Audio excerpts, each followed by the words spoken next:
Hello and welcome to Building Context. This is a series of videos that we're doing on APIs and API security. My name is Chris Westphal. I head up product marketing here at Salt Security. And today, again, I'm joined by Michael Itzpitsky. He's our technical evangelist. Michael, welcome to the episode. Thanks, Chris. Good to be here again. Awesome. Well, today I want to talk about this concept of infrastructure people, really everybody who's tasked with securing APIs, needing to have a deeper understanding of APIs in order to properly secure them. We'll talk a little bit about why that's the case, and hopefully give you some ideas on how you can start to gain that deeper understanding. So I know we've talked about this in a couple of different episodes, how APIs have changed, how applications have changed. And so, if you haven't seen those previous episodes, you can always go back and check those out. But, this concept of infrastructure people needing to change their view of the world. Maybe we can talk a little bit about where infrastructure security has been and how it's evolving and where it is today. Yeah, absolutely. Yeah, and just to take a step back, like when we say infrastructure, I'd say there's kind of two subgroupings within that, right? It might be network engineering, handling load balancers, network communication paths, and then you kind of have infrastructure and ops, right? I'm building up servers, I'm maintaining those. These days, those things kind of they do become more automated, right? Forms of code, and if you're working in cloud, they might be virtual instances or elastic cloud compute and network appliances. But it's very relevant because we've talked about this with APIs. They cross these technology domains, right? It's much more than just the application code. It's also the workloads or servers that APIs run on, right? So infrastructure is a part of this conversation. It's also about connectivity to APIs, right? So network security is also part of this equation. So it's all these things, right? Unfortunately, right, it does add to complexity. It's the full stack kind of conversation. But yeah, it's kind of the name of the game, right? So if you want to secure these things effectively, you have to have some of that awareness or look to machines that can give you that kind of intelligence. But it crosses all these layers of the technology stack, including infrastructure. Yeah, I think another dimension or another component or another way to look at this is the concept of builders, breakers, and defenders, right? Is like that whole chain of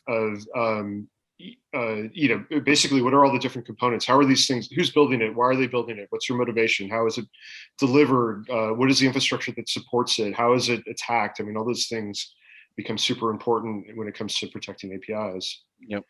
Yeah, absolutely. Yeah, it's a really good kind of reference model. OWASP uses it quite frequently. So, as like a builder, I might care very specifically about secure coding practices, right? Because I'm writing the application code.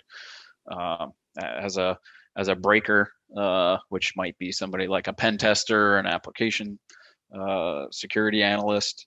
I want to know. I kind of want to know how some things are built, like at the application code. But I need to know that in order to break it effectively, right? Because my job is to find the issues. And defenders is kind of your SecOps personality.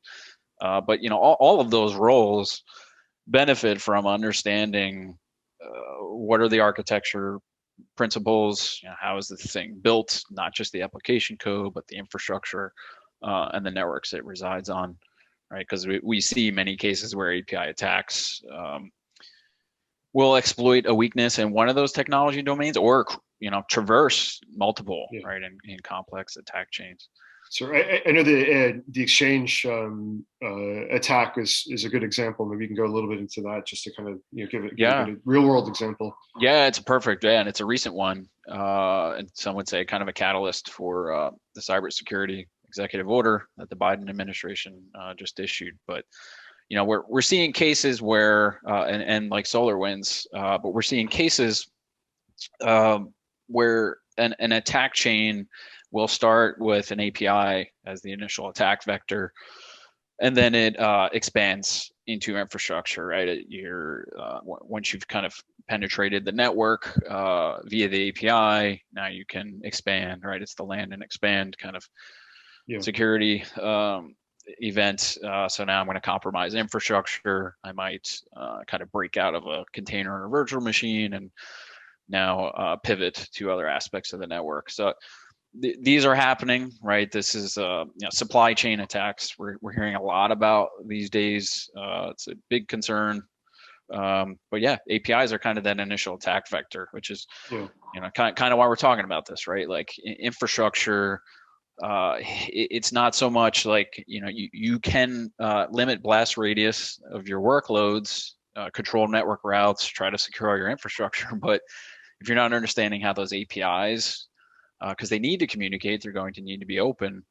If you don't have some of that application layer understanding, it's kind of really difficult, right? Because that's always going to be an entry point. It has to exist. Yeah. So having that application awareness is definitely critical. Well, and I think, gaining that awareness, because it is complex, right? I mean, behind the scenes, I think to a lot of infrastructure people, APIs are just another extension of the application, but there's a lot of there's a mesh of complexity behind the scenes, which creates like you said, a huge attack surface and a lot of different vectors that could be targeted. I think to properly understand the API, you have to understand the developer as well, the people that are developing. And that opens up, the ability to understand the logic as well as the infrastructure around it, the whole ecosystem around the API. So I think that's a great topic for the next episode. And I want to thank you for being on this one. It was great talking to you about this and kind of kicking off this little series on how infrastructure people or anybody that's interested in sharpening their skills around API security can get better and where to start and where to go next. So, Michael, thanks for being on this one, and we look forward to having you on the next one. Absolutely. Thanks, Chris. All right.